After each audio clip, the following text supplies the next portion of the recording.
به وأولياء ملته أجمعين. أما بعد فأعوذ بالله من الشيطان الرجيم. بسم الله الرحمن الرحيم. لقد كان لكم في رسول الله أسوة حسنة. صدق الله العظيم. إن الله وملائكته يصلون على النبي يا أيها الذين آمنوا صلوا عليه وسلموا تسليما.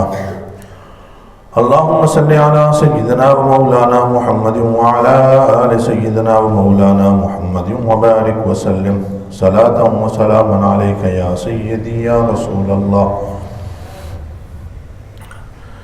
تمام طرح کی حمد و ثنا اللہ رب العزت کے لیے جو تمام عالمین کا پروردگار ہے، خالق و مالک و رازق ہے، اور لاکھوں کروڑوں درود پاک جناب محمد مصطفیٰ احمد مجتبیٰ علیہ تحیت و ثنا پر جو رحمت للعالمین ہے. سامعین محترم، قدرتی طور پر ہمارے کچھ دنوں سے یعنی پچھلے جو 10 دن تھے وہ الحمدللہ مسجد حاضہ میں سیرت الرسول سیرت خاتم النبیین خاتم الانبیاء صلی اللہ علیہ وآلہ وسلم، وہ ایک کورس تھا 10 روزہ، وہ الحمدللہ مکمل ہوا، اور غالباً کل انشاءاللہ اس کی اختتامی تقریب ہے. تو میں اپنے تمام ساتھیوں کو ایک تو گزارش کروں گا کہ اس میں شرکت فرمائیں. ٹائم کا سب بھی مجھے لکھ کے دے دیں گے کہ کس ٹائم ہوگا. میں نے آج یہ سوچا کہ آپ کے سامنے ایک عامیانہ طور پر، برادرانہ طور پر آج گفتگو کی جائے، اور حضور علیہ الصلوۃ والسلام کے جو حکمت کے موتی ہیں احادیث مبارکہ صلی اللہ علیہ وآلہ وسلم کی صورت میں، وہ آپ سے آج شیئر کیے جائیں. قاری صاحب یہ پیچھے بچوں کو ذرا یہ ان کو اوپر بھجوائیں.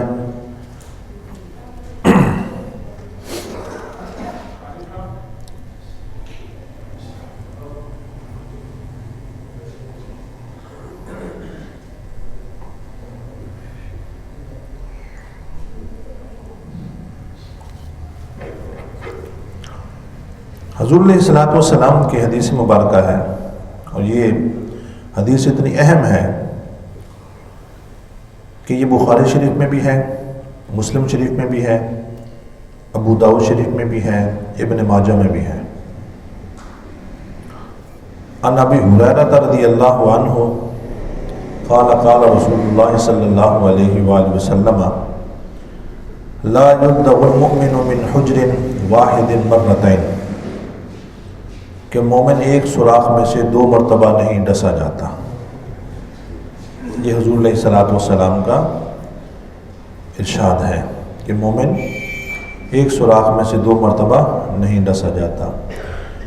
یعنی جہاں آپ کو ایک مرتبہ نقصان ہو گیا، بعض دفعہ ہمارے لوگ بار بار انہی لوگوں کے اوپر وہ چیز کرتے ہیں. جس بندے کی جو فطرت ہے وہ بعض دفعہ ساری زندگی بدل نہیں سکتے. تو میں آپ کو اس کی ایک مثال دیتا ہوں. میں نے کہا آج ہماری جو گفتگو ہوگی وہ ایک برادرانہ اور عامیانہ. قاری صاحب اس کو ذرا ایک سید صاحب تھے، نوجوان تھے. سید صاحب کو یہ شوق ہوا کہ میں حضرت خضر علیہ السلام کی زیارت کروں.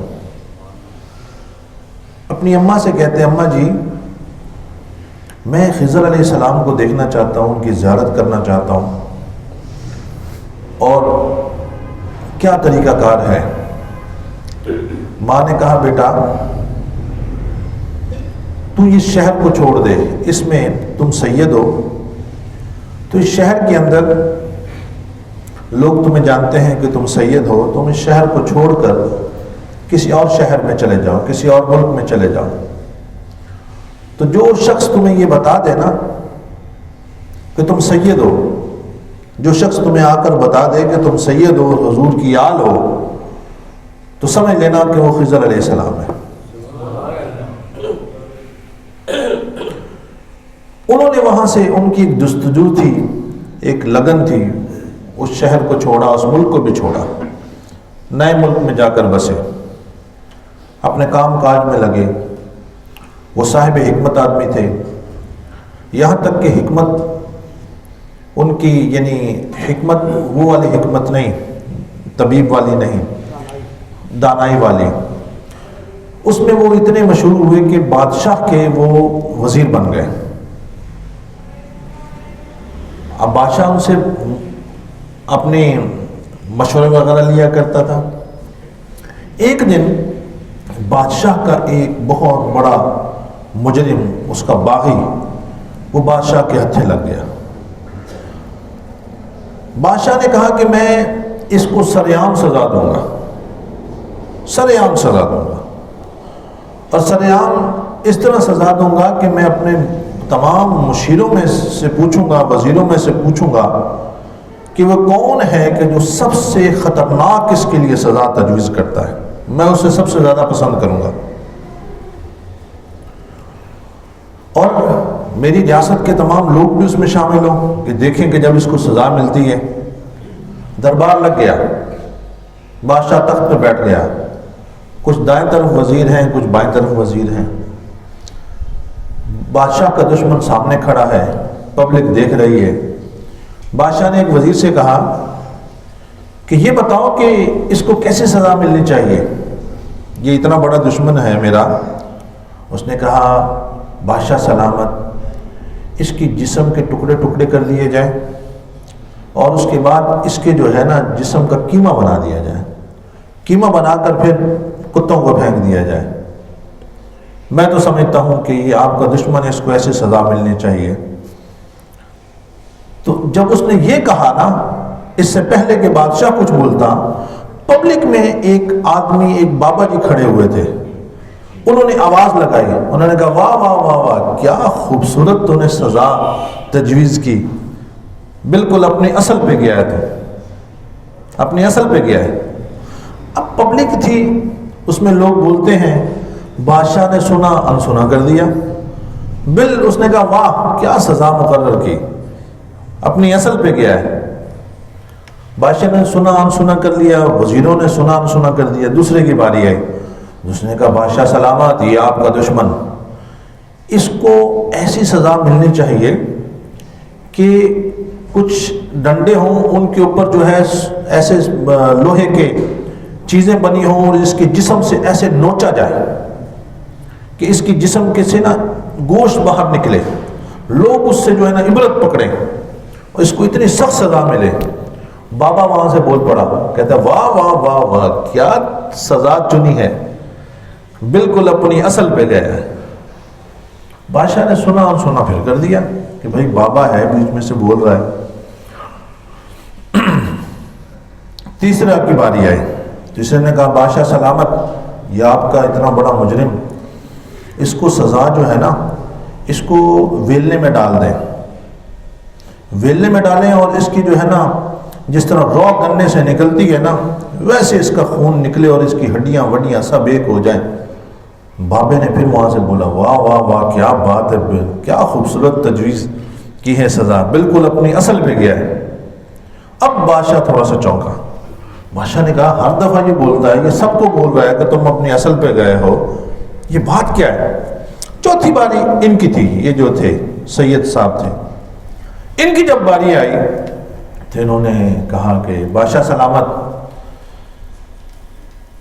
ہمارے لیے نبی اکرم صلی اللہ علیہ وسلم کی زندگی سب سے بہترین نمونہ ہے، حضور اپنے دشمنوں کو معاف کر دیا کرتے تھے، حضور اپنے دشمنوں کو معاف کر دیا کرتے تھے، تو گر کیا ہی بہتر ہو آپ دل بڑا کرتے ہوئے، اپنی بادشاہت کا ثبوت دیتے ہوئے، بادشاہ ہونے کا ثبوت دیتے ہوئے اسے معاف کر دیں، درگزر کر دیں، تو کیا ہی بات ہے۔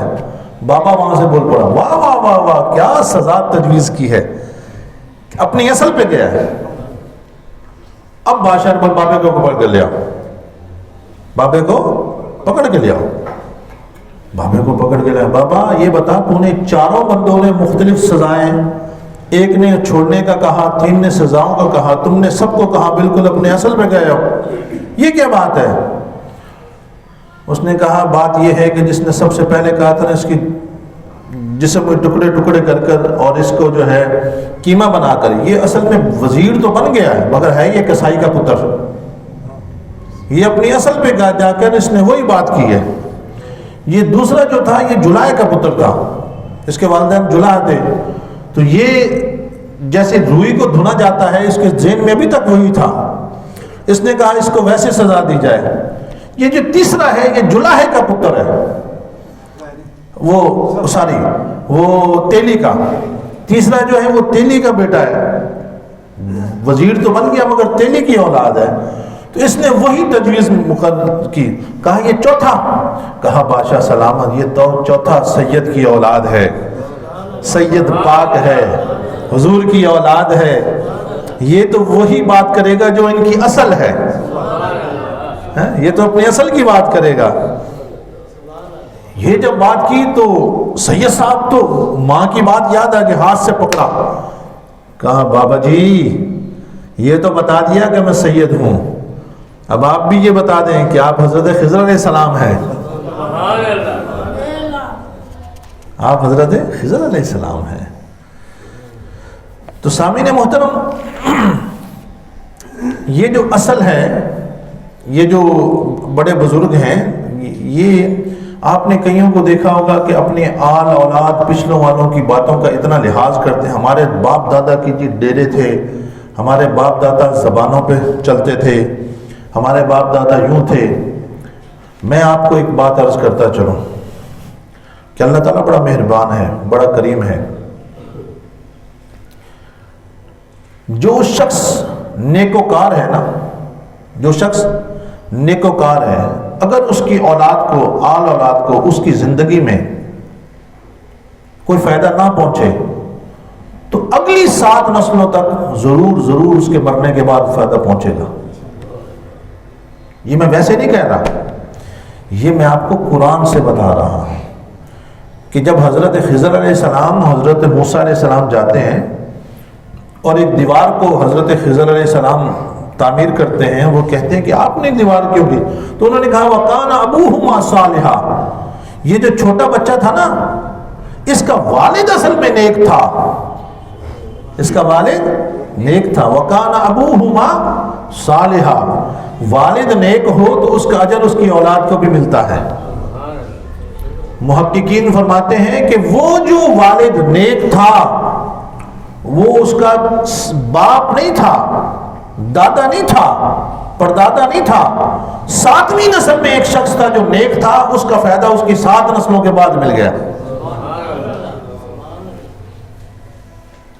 وَكَانَ أَبُوهُمَا صَالِحًا۔ تو حضور علیہ الصلوٰۃ والسلام نے فرمایا کہ مومن ایک سوراخ میں سے 2 مرتبہ نہیں ڈسا جاتا۔ دوسری حضور کی حدیث مبارکہ سنیں، الانات من اللہ والعجلۃ من الشیطان، آہستگی اللہ کی طرف سے ہے اور جلدی شیطان کی طرف سے۔ ہم لوگ بعض چیزوں میں بڑی جلدی کرتے ہیں نا، فرمایا وہ کس کی طرف سے ہے؟ شیطان کی طرف سے۔ حضرت ابو سعید خدری رضی اللہ تعالیٰ عنہ روایت کرتے ہیں کہ رسول اللہ صلی اللہ علیہ وآلہ وسلم نے فرمایا کوئی حلم والا نہیں۔ حلم کا مطلب یہ ہے، جو میں سمجھتا ہوں، میں ایز اے طالب علم، کہ آپ کسی کے اوپر پوری گرفت پا چکے ہوں، کچھ کر سکتے ہوں۔ یعنی جیسے نبی اکرم صلی اللہ علیہ وآلہ وسلم آرام فرما رہے تھے تو ایک شخص تلوار لے کے کھڑا سر پہ آیا اور وہ حضور کو قتل کرنے کے ارادے سے آیا، تو مگر جب حضور علیہ الصلوۃ والسلام نے آنکھ کھولی تو حضور کا رعب اتنا تھا کہ وہ تھر تھر کانپنے لگا، تلوار اس کے ہاتھ سے گر گئی۔ تو سب سے پہلے اس نے یہ کہا، جیسے حضور نے آنکھ کھولی نا، اس نے کہا اے محمد تجھے مجھ سے کون بچائے گا؟ تو حضور نے فرمایا میرا رب مجھے تجھ سے بچائے گا۔ اب اس پہ لرزہ طاری ہو گیا، ہاتھ سے تلوار گر گئی، حضور نے تلوار اٹھائی، فرمایا اب تو بتا کہ تجھے مجھ سے کون بچائے گا؟ اس نے کہا مجھے بچنے کی ضرورت کیا، میں تو رحمت للعالمین کی آغوش میں آ گیا ہوں۔ اب یہ جو حضور علیہ الصلوۃ والسلام نے اس کے اوپر کیا پا لیا؟ قابو پا لیا۔ قابو پا لینے کے بعد پھر چھوڑ دینا، اسے حلم کہتے ہیں۔ اسے کیا کہتے ہیں؟ حلم کہتے ہیں۔ اور کوئی حکیم نہیں سوائے تجربہ کار کے، حضور نے فرمایا وَلَا حَكِيمَ إِلَّا ذُو تَجْرُبَةٍ۔ یہ جو بڑے بزرگ ہیں نا جو حکیم، میں آپ کو اس میں دو باتیں، ایک تو یہ ہے کہ وہ لوگ جو زندگی میں گنہگار ہوتے ہیں، لا حلیم الا ذو عسرۃ، کہ جن سے زندگی میں کوئی لغزشیں ہو جاتی ہیں۔ ایک نبی اللہ کے پاس ایک شخص آیا، بلکہ دو شخص آئے، اور ان کی آپس میں اس بات پر بحث تھی کہ یار وہ شخص جو زندگی میں گنہگار ہوتا ہے، جو زندگی میں گنہگار ہوتا ہے، وہ شخص گناہ کرنے کے بعد توبہ کرتا ہے، اور توبہ کرنے کے بعد اس توبہ پر قائم رہتا ہے، اسے تائب کہتے ہیں۔ کیا کہتے ہیں؟ تائب۔ توبہ کرنے والے کو تائب کہتے ہیں۔ ایک شخص تائب ہو گیا گناہوں سے، زندگی اس کی بڑی بہت خراب تھی، توبہ کرنے کے بعد اچھی ہو گئی۔ ایک وہ شخص ہے، اور ایک وہ شخص ہے کہ جس نے زندگی میں کبھی گناہ کیا ہی نہیں ہے، وہ زندگی میں گناہ کیا ہی نہیں ہے، اسے کہتے ہیں پرہیزگار۔ ایک تائب، دوسرا پرہیزگار۔ تو ان کی آپس میں یہ بات لگی کہ تائب جو ہے وہ فضیلت میں زیادہ ہوتا ہے، یا پرہیزگار جو ہے وہ فضیلت میں زیادہ ہے۔ ان کی آپس میں اس بات پر گفتگو ہوئی۔ انہوں نے کہا کہ ہم اللہ کے جو نبی ہیں، اس وقت جو نبی تھے، ان کے پاس جاتے ہیں اور ان سے جا کر اس کا فیصلہ کرواتے ہیں۔ جب اللہ کے نبی کے پاس گئے تو اللہ کے نبی نے کہا کہ میں تو خود فیصلہ نہیں کروں گا، میں تو رب کی بارگاہ میں سوال کر دوں گا، جو اللہ کی طرف سے حکم آیا کہ تائب زیادہ فضیلت والا ہے یا پرہیزگار زیادہ فضیلت والا ہے۔ اللہ کی بارگاہ میں سوال کیا، اللہ نے فرمایا کہ ان دونوں سے کہو صبح کے وقت فلاں جگہ پر بیٹھ جائیں، اور سب سے پہلے جو شخص ان کو نظر آئے فجر کے وقت اس سے یہی سوال کریں، وہ سوال کا جواب دے دے گا۔ اب یہ اس راستے میں جو عبادت خانہ تھا اس کے راستے میں بیٹھ گئے۔ صبح کے وقت ایک بابا جی آ رہے ہیں، ان کے ہاتھ میں جو ہے لاٹھی ہے، اور وہ آ رہے ہیں چلتے ہوئے۔ انہوں نے کہا بھائی، دونوں نے کہا کہ جناب آپ ہمیں بتائیں کہ تائب زیادہ فضیلت والا ہے یا پرہیزگار؟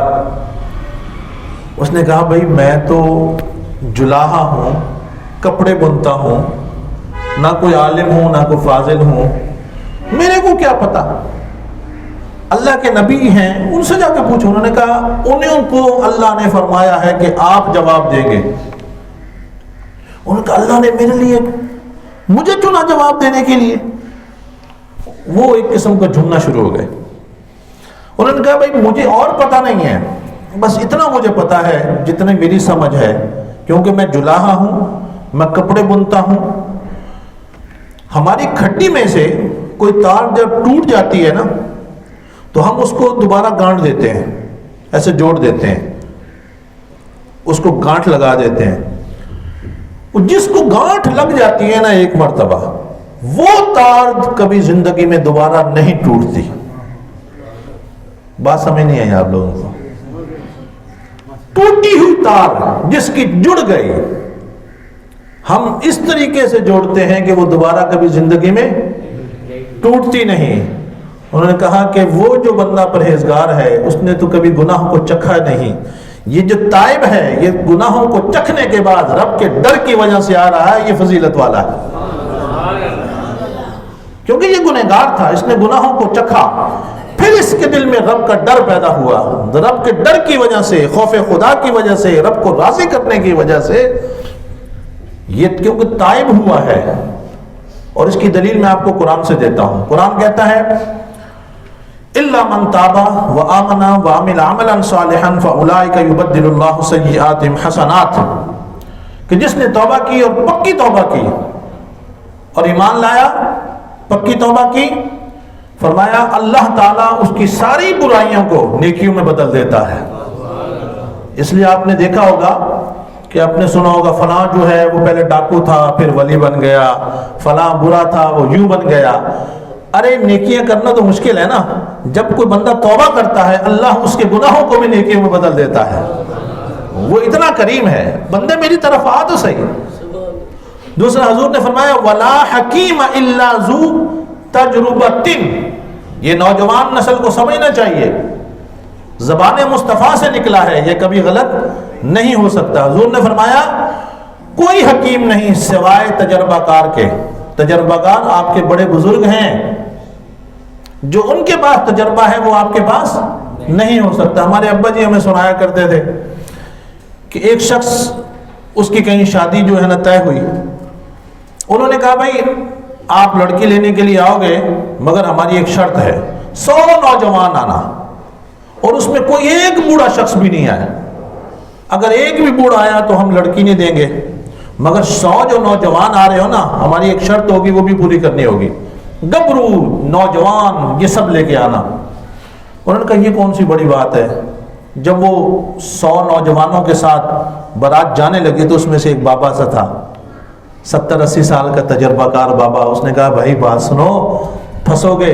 انہوں نے کہا کیسے پھنسیں گے، ہم گبرو، ہم کوئی کبڈی کھیلنے والے، کوئی تجربہ کار نوجوان ہیں، ہمارے پاس بڑا علم ہے، کوئی مسئلہ نہیں۔ انہوں نے بابا نے کہا مجھے ساتھ لیتے جاؤ، فائدہ دوں گا۔ انہوں نے کہا ٹھیک ہے بابا جی، کیسے لے جائیں؟ کہا ایک صندوق میں، مجھے بھی بند کر لو، پیٹی میں بند کر لو کیونکہ سامان جا رہا ہے۔ جب وہاں پر پہنچے تو لڑکی والوں نے ایک شرط لکھی، 100 نوجوان سامنے کھڑے ہو جائیں، باراتی کھڑے ہو گئے۔ کہا بھائی لڑکی تب دیں گے ایک ہماری شرط پوری کرو گے۔ وہ کیا؟ ہر بندے نے ایک ایک بکرا کھانا ہے، بڑے تم نوجوان بنے پڑتے ہو، اگر ایک ایک بکرا کھا لو گے تو لڑکی لے جانا ورنہ واپس پلٹ جانا۔ اب وہ سارے پریشان کہ بھائی ہم ایک بندہ ایک بکرا کیسے کھائے؟ اس میں سے ایک نے کہا بابا ہمارے ساتھ ہے، ذرا بابا سے ذرا پوچھتے ہیں بابا کیا کہتا ہے۔ چپکے سے بابا جی سے پوچھا، بابا جی پھنس گئے ہیں، ایک ایک بکرا تو نہیں کھا سکتے، عزت کی بات۔ انہوں نے کہا بیٹا کوئی بات نہیں، بابے کو ساتھ لائے ہو، نسخہ بھی بتا دیتا ہوں، تم ان سے کہو ہاں ہم ہر بندہ ایک بکرا، 100 بندے ہیں 100 بکرے کھائیں گے۔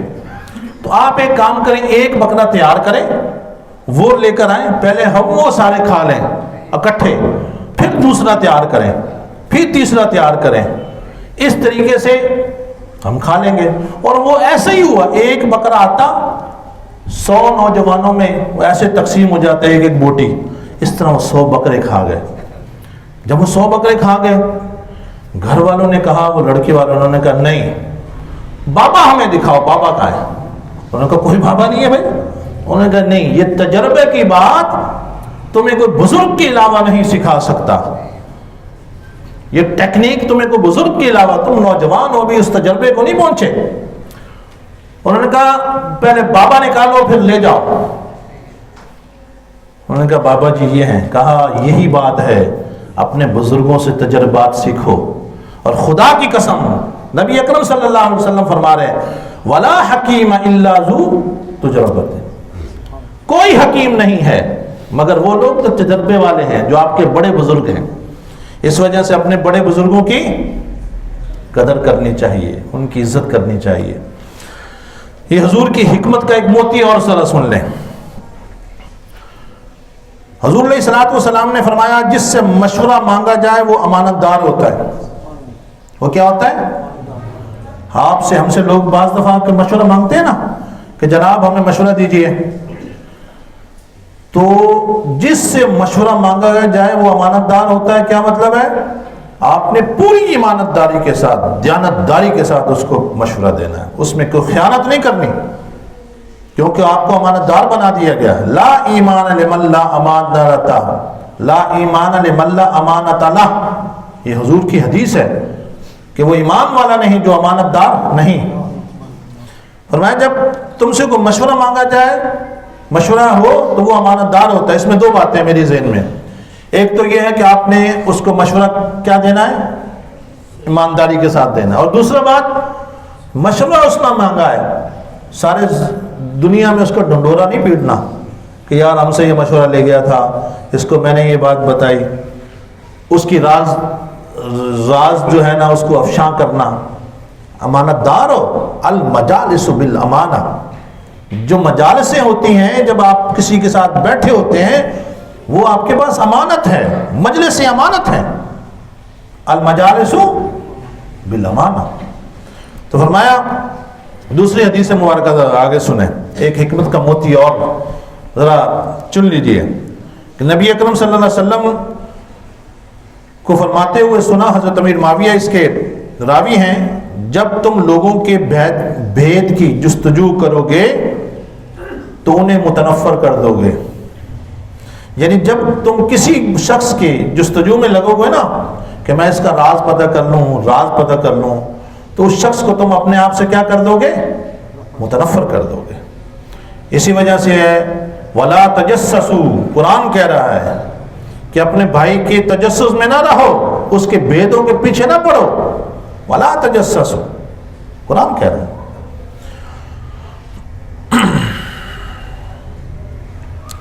حضور علیہ الصلوۃ والسلام نے فرمایا اگلی نبوتوں کے کلام سے جو کچھ لوگوں نے پایا اس میں سے یہ تھا، اگلی نبوتوں کے کلام میں سے جو کچھ لوگوں نے پایا اس میں سے یہ تھا، اگر تجھے حیا نہیں تو جو چیز چاہے، جو تیرا دل چاہے وہ تو کر، اگر تیرے اندر حیا نہیں ہے، یعنی جو بے حیا آدمی ہے، بے غیرت آدمی ہے، وہ جو کچھ مرضی چاہے وہ کرتا پھرے، حیادار جو ہے وہ ہر چیز نہیں کر سکتا۔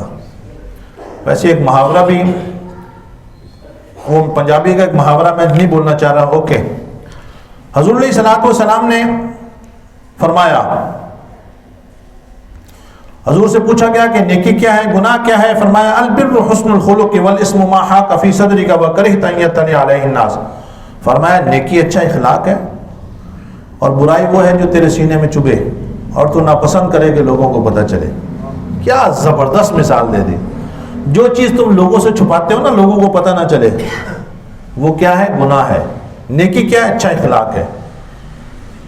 اور فرمایا وہ تمہارے سینے میں چبھے،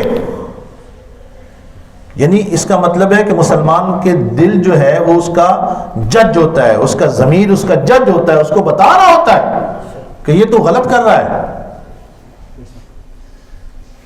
تو وہ فرمایا کہ وہ گناہ ہے۔ حضور علیہ الصلوۃ والسلام نے فرمایا دنیا سے بے رغبت ہو جا، اللہ تجھ سے محبت رکھے گا۔ اللہ تجھ سے کس سے بے رغبت ہو جا؟ دنیا سے بے رغبت ہو جا، اور جو کچھ لوگوں کے پاس ہے اس سے بے نیاز ہو جا، لوگ تجھ سے محبت کریں گے۔ بڑی اہم بات ہے، دنیا سے بے رغبت ہو جا، اللہ تجھ سے محبت رکھے گا۔ اور جو دنیا والوں کے پاس ہے،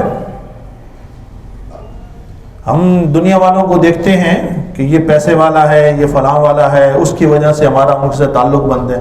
فرمایا تو اس سے بے نیاز ہو جا، تجھے نہیں۔ حضور علیہ الصلوۃ والسلام کی حدیث مبارک ثلاث من کن فیہ وجد حلاوت الایمان، فرمایا تین لوگ وہ ہیں جو ایمان کی حلاوت کو پالیں گے۔ ان یکون اللہ ورسولہ احب الیہ مما سواہما، کہ اللہ اور اس کے رسول کے علاوہ انہیں کوئی اور محبوب نہ ہو، یعنی ان کا کوئی محبوب ہو، کسی سے ان کو محبت ہو تو وہ صرف اللہ اور اس کے رسول سے۔ وَإِن يُحِبَّ الْمَرْءَ لَا يُحِبُّهُ إِلَّا لِلَّهِ، اگر وہ کسی سے محبت کرتا ہے تو صرف اللہ کے لیے کرے، اس کے بندہ کے ساتھ اس کی محبت اللہ کے لیے ہونی چاہیے۔ وَإِن يَكْرَهُ أَن يَعُودَ فِي الْكُفْرِ كَمَا يَكْرَهُ أَن يُقْذَفَ فِي النَّارِ، اور وہ کفر کی طرف پلٹنے کو اتنا ہی ناپسند کرے، یعنی مرتد ہونے کو، یعنی وہ کوشش کرے کہ میں ایسی کوئی بات نہ کروں جس سے میں کافر ہو جاؤں. لوگ تو آج کل بے باک ہوتے جا رہے ہیں یار. چوراہوں کے اندر پہلے جو بزرگ تھے وہ اتنے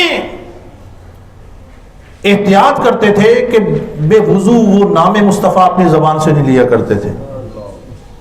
وہ کہتے تھے ہمارا اس ٹائم وضو نہیں ہے اس لیے زبان سے نام نہیں لیں گے. حضرت امام مالک جو ہیں ان کا ادب مصطفیٰ، اللہ اکبر. بازار میں جا رہے ہیں، مدینے کا گورنر، اس نے کہا کہ بھائی آج موقع ہے، مدینے کے گورنر ہیں، امام مالک ہیں، تو آج ان سے میں کچھ. انہوں نے کہا امام مالک وہ فلاں حدیث تو مجھے بتائیے گا. آپ نے پلٹ کے دیکھا، انہوں نے کہا تو نے وہ بات مجھ سے بازار میں پوچھ رہا ہے حضور کی حدیث تو جو لب مصطفیٰ کو چوم کے نکلی ہے. تجھے حضور کی حدیث کا اتنا بھی ادب نہیں ہے. آپ نے جا کے فتویٰ لکھا کہ مدینے کے گورنر کو 10 کوڑے مارے جائیں کیونکہ اسے حضور کی حدیث کا ادب معلوم نہیں ہے. اسے 10 کوڑے مارے گئے اور 10 کوڑے کے بعد آپ نے پھر اس کے 10 حدیثیں سنائی. اس نے کہا خدا کی قسم وہ حدیثیں سنتا جا رہا تھا. کہتا خدا کی قسم ساری زندگی حدیثیں سننے کی وہ چاشنی نہیں آئی جو آپ کی زبان سے سننے میں آئی ہے. مجھے اور کوڑے مارنے ہیں تو مار لیجئے مگر مجھے حضور کی کچھ حدیثیں سنا لیجئے. حضرت امام مالک جو ہیں وہ ساری زندگی مدینہ پاک سے باہر نہیں نکلے. اگر ادب مصطفیٰ، شہر مصطفیٰ کا اتنا ادب تھا کہ اگر انہوں نے رفع حاجت بھی کرنا ہوتا تھا تو ایک قدم ان کا مدینے کی سرزمین جو ہوتی تھی اس سے باہر ہوتا تھا تاکہ رفع حاجت مدینے کی سرزمین سے باہر ہو، اور ایک قدم اندر ہوتا تھا تاکہ اگر مجھے موت آئے تو میرا قدم مدینہ شہر کے اندر ہو. امام مالک نے گھوڑے رکھے ہوئے تھے تو کسی نے کہا کہ بڑے عالی شان گھوڑے رکھے ہوئے تھے. کہا یہ آپ نے گھوڑے کیوں رکھے ہوئے ہیں اور آپ اس پہ سواری نہیں کرتے؟ فرمایا گھوڑے اس لیے رکھے ہوئے ہیں کہ یہ حضور علیہ الصلوۃ والسلام کی سنت ہے، اس کو ثواب سمجھ کے. کہا اس پہ سواری کیوں نہیں کرتے؟ کہا میری غیرت یہ گوارا نہیں کرتے کہ مدینے کی سرزمین ہو، حضور کا روضہ ہو اور وہاں پر میں سواری کروں. یہ کسی کتابوں میں نہیں لکھا ہوا کہ شریعت کے حکم نہیں تھے کہ آپ ایسا کریں. ادب مصطفیٰ تھا. حضرت امام مالک مدینہ کی جو گلیاں تھی اس کے اندر نہیں چلتے تھے بلکہ جو دیواریں تھی ان کے ساتھ، دیواروں کے ساتھ ایسے ایسے چلتے تھے. کسی نے کہا امام مالک یہ کیا معاملہ ہے، آپ گلیوں میں کیوں نہیں چلتے؟ کہا مجھے یہ ڈر ہے کہ میرا پاؤں اس جگہ پہ نہ پڑ جائے جہاں میرے آقا کا پاؤں لگا ہو. اس ادب کی وجہ سے میں نہیں چلتا، اس ادب کی وجہ سے میں دیواروں کو پکڑ پکڑ کے چلتا ہوں کہ میرا پاؤں اس جگہ پہ نہ پڑ جائے جہاں پہ میرے آقا کا قدم لگا ہوا ہے. یہ ہمارے بزرگوں کے وہ ادب مصطفیٰ تھا. خدا کی قسم جو صحابہ کرام کی زندگی ہے نا، اگر اس کو دیکھیں تو وہ صحابہ کرام کی زندگی میں سب سے بڑی جو چیز تھی وہ ادب مصطفیٰ تھا. اللہ تعالیٰ کرم فرمائے اس امت کو ادب مصطفیٰ نصیب فرمائے. اور میں آپ کو عرض کروں کہ جو چیز ادب سے مل سکتی ہے وہ بعض دفعہ کسی اور چیزوں سے نہیں مل سکتی. اللہ تعالیٰ ہمیں با ادب بنائے، با ادب با مراد، بے ادب بے مراد. وما علیہ الا البلاغ.